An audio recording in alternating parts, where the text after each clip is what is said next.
Olá pessoal, eu sou o professor Victor de Geografia e Atualidades, sejam bem-vindos à nossa aula de hoje, que será sobre um debate suscitado pela criação do ChatGPT, esse novo programa que produz textos de acordo com a demanda de um usuário, textos completos utilizando de inteligência artificial, abrindo espaço para todo um campo de oportunidades, mas também de riscos. O ChatGPT, pessoal, é resultado da iniciativa de uma empresa surgida nos Estados Unidos, mais especificamente no Vale do Silício, que é a OpenAI. A ideia principal, lá em 2016, quando foi criado a ideia de um aplicativo estilo ChatGPT, era de mantê-lo aberto, uma visão um pouco utópica e messiânica sobre um mar de dados sobre o qual pairamos hoje em dia. Mas logo depois se viu a possibilidade de lucratividade desse programa e em 2019 a empresa passou a buscar um fim lucrativo em relação ao funcionamento de suas tecnologias, recebendo a partir daí investimentos bilionários da Microsoft, uma grande empresa do setor. Eu só quero destacar com vocês, pessoal, que o Vale do Silício, essa região localizada próxima de ao redor de São Francisco, na Califórnia, ele é o principal polo tecnológico do planeta, o berçário ou onde se desenvolveram várias das grandes empresas atualmente. Você pode encontrar nesse tipo de infográfico, meio mapa, meio infográfico, Facebook, Google, Netflix, Apple, várias empresas que rondam ou estão no centro do nosso cotidiano. Esse polo tecnológico se localiza no chamado Sun Belt, o cinturão do Sol nos Estados Unidos, que se diferencia daquela região do Nordeste americano, que é o antigo cinturão da manufatura, que chamam hoje de cinturão da ferrugem. Esse tipo de conteúdo sobre a geografia americana também aparece nos vestibulares e é importante que vocês tenham noção. Mas o ChatGPT, ele não é a única iniciativa da empresa OpenAI utilizando de inteligência artificial. Existe um programa irmão, que é o DALL-E. Enquanto o ChatGPT produz um texto de acordo com uma demanda de um usuário, o DALL-E, que o nome resulta de uma mistura de Salvador Dalí com o robô Wall-E, de um filme de uns anos atrás, esse aplicativo produz uma imagem de acordo com a demanda de um usuário. Nos dois casos, abre-se a discussão do quanto isso pode ter repercussões, inclusive pedagógicas, principalmente no ChatGPT, em relação à necessidade de pesquisa. Alguns defendem, por exemplo, que ele pode ajudar em muito nas pesquisas em geral no planeta, acelerando a descoberta de novas tendências, mas também pode ser utilizado para também a propagação de discursos bastante maldosos, preconceituosos muitas vezes. Nos dois casos, pessoal, é preciso olhar sempre com prudência e maturidade, nem tanto de idolatria, nem tanto de repúdio. E ambos usam modelos de compreensão de linguagem e aprendizagem humanas sobre uma massa de dados acumulada hoje por essas grandes empresas para produzir os seus serviços. Nos dois casos, há uma certa ameaça ao Google e a seu mecanismo de busca que é hegemônico na internet, dado que a partir do momento que você pode ter um texto pronto, o mecanismo de buscas do Google passa a não ser mais tão útil assim. Não é à toa que o próprio Google já está desenvolvendo, já tem quase prontos, programas tanto no estilo ChatGPT e DALL-E para serem lançados também nos seus serviços. De todo modo, pessoal, toda essa discussão aqui tem que ser inserida em algo que vocês podem aproveitar numa redação e que pode aparecer sim no vestibular, que é a emergência no planeta de toda uma economia cujo centro hoje é ocupado pelo tratamento, pela captura de dados das pessoas. Isso é central na economia global. Não é à toa que o The Economist, a revista britânica, já lançou uma capa lá em 2017 falando que os dados são um novo petróleo. Não é à toa que essas grandes empresas passam os seus dias capturando dados das pessoas, do que elas pesquisam, das suas preferências, de onde que elas estão geograficamente, para vender o serviço disso para grandes empresas que possam direcionar suas propagandas de acordo com os dados capturados por essas Big Techs, que é o nome deste tipo de empresa. Essa imagem aqui é muito ilustrativa da ideia de mineração de dados, essas empresas que nós conhecemos de tecnologia como se fossem plataformas petrolíferas, ou esse pequeno mecanismo aqui de extração de petróleo sobre o topo de um smartphone. Não é à toa, pessoal, porque essas empresas vão rastreando os inúmeros traços numéricos, dados deixados por nós no cotidiano. Estamos todos aqui sempre rodeados cada vez mais por aparelhos que captam assuntos e temas e rotinas do nosso cotidiano, e essas empresas buscam a ideia de tratar isso como matéria-prima a ser extraída para vender o tipo de serviço. Ao mesmo tempo, essa mineração de dados exige algoritmos das empresas que tratem esses dados, processem esses dados e consigam desenhar panoramas de gostos, de costumes da população e que isso possa ser negociado no mercado. Então, para essas empresas, não interessa tanto acumular o máximo de dados possíveis sobre as pessoas, interessa até mais ainda desenvolver algoritmos cada vez mais refinados que possam tratar destes dados. É possível até fazer uma metáfora em relação ao processo de destilação, quando você tem uma mistura homogênea, uma mistura em geral, e você quer extrair um dos elementos dessa mistura através de um mecanismo de destilação. É isso que essas empresas fazem, pegar uma massa de dados e destilar o que pode ser importante para oferecer o serviço a alguma empresa que quer achar um público mais atraente para o seu produto. E esse tipo de negócio, quem controla os dados, monitora, processa e capta, isso movimenta muito dinheiro atualmente. Para vocês terem uma ideia, pessoal, o Facebook comprou alguns anos atrás o Instagram por $1 bilhão e comprou o WhatsApp por $10 bilhões. E olha só uma coisa importante, nós estamos falando sobre grandes conglomerados empresariais que surgiram nas últimas 3 décadas. Você tem aqui, ou 4 décadas, já estamos nos anos 2020, mas vamos contar aqui 4 décadas, com os anos 90, quando o Google surgiu lá em 97 e já causou essa mudança drástica na forma como lidamos com o cotidiano.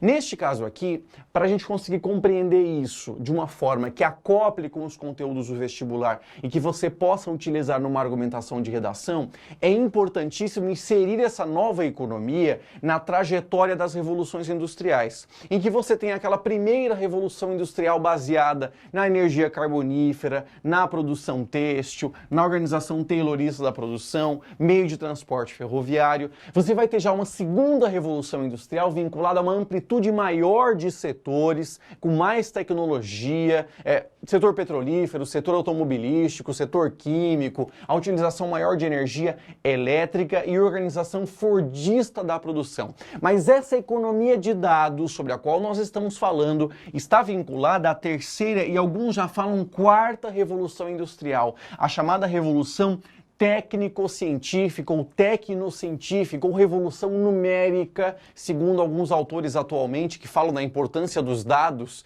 para a economia. Esses dados, na verdade, para serem transmitidos na internet, eles são transformados em números. Por isso, alguns falam em revolução numérica também. Para que vocês estejam assistindo essa aula, tudo isso aqui é transformado em pequenas unidades de informação, que são números, para que chegue até você através de imagem, de som, as minhas ideias e o que eu estou fazendo aqui. Ok, pessoal? Por isso, todos esses dados tratados também são números. E nesse caso aqui, essa revolução tecnocientífica, ela ocorreu baseada em 2 pilares. Um deles, e isso aqui que vocês, na hora de escrever uma redação, utilizar esses termos mostra um domínio de conteúdo sobre esse mundo que nós vivemos. A fusão de tecnologias de microeletrônica, ok? Esses aparelhos que nós estamos utilizando, com a transmissão digital de informações. E outra coisa que já fala-se muito na escola sobre as repercussões disso para o trabalho humano, que é a automatização e robotização da produção. Eu vou dar um exemplo de como essas tecnologias repercutem no cotidiano. Um exemplo bem geográfico para puxar a sardinha para o meu lado. A produção de mapas durante muito tempo foi algo bastante rudimentar, você produzir uma carta, você produzir um mapa. A partir das últimas décadas começaram a surgir programas em que você pode produzir os mapas aqui colocar os seus dados georreferenciados digitalmente, sem todo aquele processo rudimentar. Aqui, por exemplo, é um mapa que eu produzi recentemente sobre a geografia dos protestos no Irã no final do ano passado, especificamente aqui no mês de setembro. Você pode ver aqui onde ocorreram os protestos, onde ocorreram mais protestos e menos protestos. Eles atingiram uma escala nacional, mas se concentraram mais no Kurdistão iraniano, etc. Tudo isso aqui foi feito digitalmente. Os dados foram tratados e expostos cartograficamente. Então isso aqui é resultado dessa mudança tecnológica da revolução tecnocientífica. Mas o tema da nossa aula, que envolve o ChatGPT, é um pulo a mais nisso, porque envolve, dentro dessa revolução tecnocientífica, o surgimento da informática. É um casamento entre a indústria de softwares, algo bastante abstrato, com as indústrias, né, de telecomunicações. E aí com os dois principais frutos desse processo, que hoje estão no centro da economia internacional. O surgimento da internet, essa autoestrada de informações global, e dos smartphones, celulares, que são tudo, que são computadores, que são várias coisas ao mesmo tempo. Isso aqui, pessoal, está no centro hoje do que é a economia internacional. Mas aqui é um detalhe importante. Quando se fala de internet, uma das reações principais dos alunos na hora de imaginar o que está acontecendo, e para alguns aqui eu já falei isso em aulas anteriores, é imaginar a internet como se ela fosse um espírito que vaga sobre o planeta. Internet só existe porque existe uma infraestrutura material que lhe transmite. E aqui eu vou dar um dado importante, pessoal. 99% de todos os dados que circulam na internet do planeta, 99% circulam através de cabos submarinos que ligam os continentes. Quando eles chegam no continente, esse dado é transmitido para um centro de distribuição de dados, processamento, para uma torre de transmissão e etc. Mas 99% dos dados de internet do planeta estão circulando agora por cabos submarinos. Esse aqui é um mapa do ano de 2021, de 2022 ainda não está completamente confeccionado por este portal, que mostra o quanto eles estão espalhados pelo planeta. E aqui eu coloco um dado mais importante, pessoal, eles chegam a percorrer hoje 1,3 milhão de quilômetros, que é o equivalente a 33 voltas no planeta Terra, e o número de dados saltou em 89 de 3 cabos submarinos de internet para 486 cabos submarinos de internet no planeta. Claro que eles transportam uma massa gigantesca de dados, cada um deles, entre os países. O que acontece hoje é que antes eles eram sempre construídos por empresas de telefonia que entravam no setor de internet também, etc. Mas cada vez mais, quem está entrando também no mercado de construção de cabos submarinos são as gigantescas empresas de tecnologia. Google, Apple, Facebook, Amazon, Microsoft, etc. O que nos leva ao tema, pessoal, e aqui eu tenho mais um mapa antes do novo tema, um mapa que mostra a circulação de internet entre 2017 e 2021 em dados, ok? Em exabits, que é uma unidade de medida de 10 elevado a 18. Nesse caso aqui, você pode ver que a elevação do tráfego de internet no planeta se deu principalmente nas regiões centrais da economia global. A Europa Ocidental, aqui. Ok, pessoal? Esse mapa está colocando a Europa no centro, Américas aqui, África e Ásia e Oceania, ok? Europa Ocidental, América do Norte e a região Ásia-Pacífico. É aqui que se dá o tráfego maior de internet no planeta, justamente porque é a região com uma economia mais dinâmica no planeta. Aqui, pessoal, eu tenho um mapa do Brasil com os cabos submarinos que passam pelo nosso litoral. Quando eles chegam no território, esses dados são transmitidos para outros tipos de vias, mas eles são muito importantes para que qualquer pessoa no Brasil esteja usando qualquer serviço de internet. E esse gráfico que eu queria destacar, pessoal, quando eu falo que essa economia de dados e de alta tecnologia é o novo petróleo, isso não é apenas um artifício retórico que eu estou utilizando. Quando você olha as 10 maiores empresas do mundo por capitalização de mercado em bilhões de dólares em 2022, das 10, 7 representam este novo setor. Você tem aqui só uma petrolífera, que antes eram as grandes, né, que é a a petrolífera da Arábia Saudita, mas todo o resto, quase todo o resto aqui envolve essas empresas de alta tecnologia. Vamos lá, Apple, Microsoft, Alphabet. Quem é Alphabet? Todos vocês conhecem, é o Google, ok, pessoal? É o nome da holding, mas Alphabet é o Google. É Amazon, Tesla, Meta, todos sabem que Meta é o Facebook, Taiwan Semiconductor, que é a TSMC, que é a maior empresa do mundo de produção de semicondutores, que estão em todos os smartphones e celulares em geral hoje em dia. Então vejam que a maioria das 10 maiores empresas do planeta hoje está vinculada a esse setor. E essas empresas têm uma capacidade, um poder de acúmulo, não só de capital como de dados, que leva a discussões sobre o quanto esse poder às vezes é exorbitante demais e quanto o Estado Estados em geral têm a possibilidade de agir sobre essas empresas. Eu vou dar um exemplo aqui. A Standard Oil, que era a maior empresa petrolífera dos estados do mundo, ok? No começo do século XX, no caso, ela acabou sendo suscetível à lei antitruste americana. Um truste é quando uma empresa controla toda uma cadeia produtiva, ela monopoliza essa cadeia produtiva, ela acumula poder demais na economia, o que vai contra as próprias leis de mercado e de concorrência. Nos Estados Unidos, uma lei antitruste, para evitar essa monopolização que vá contra as leis de concorrência, fez com que a Standard Oil fosse dividida pela lei americana em empresas diferentes de petróleo. Algumas foram se fundindo depois de alguns anos, etc. Então, especialistas hoje de vários setores falam sobre o que fazer com essas grandes empresas de tecnologia que monopolizam esse setor e não deixam tão claro para as pessoas os seus mecanismos de funcionamento, não deixam transparentes como funcionam os seus algoritmos, que são tão centrais para a vida das pessoas. Dividir essas empresas em várias concorrentes seria a solução? Ao mesmo tempo, vem o debate sobre, ok, você vai dividir as empresas, mas o que fazer com os dados que estão nas mãos dessas empresas? Isso tudo merece regulação, o que é um tema bastante delicado.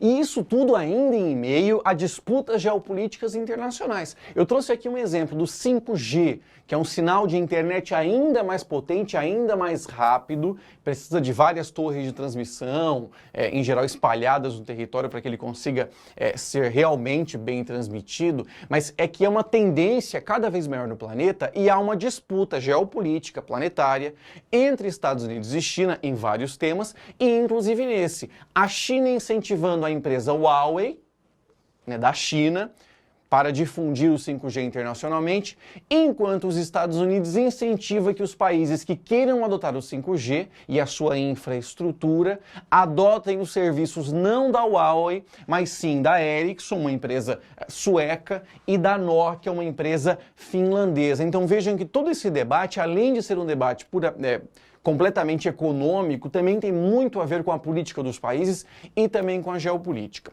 Mas voltando aqui ao caso do ChatGPT, agora, pessoal, vocês podem compreender o quanto essa nova tecnologia, que virou um assunto assim, mania, de repente, Para você compreendê-la, você tem que compreender todo um lastro histórico e geográfico de que ela está inserida dentro de uma nova economia de dados, ok, pessoal? E que nesse caso tem nas redes sociais como a cereja do bolo. Só que quando você vai discutir do ChatGPT, vem todos os mesmos temas, pessoal, que nós já estávamos debatendo em relação às redes sociais.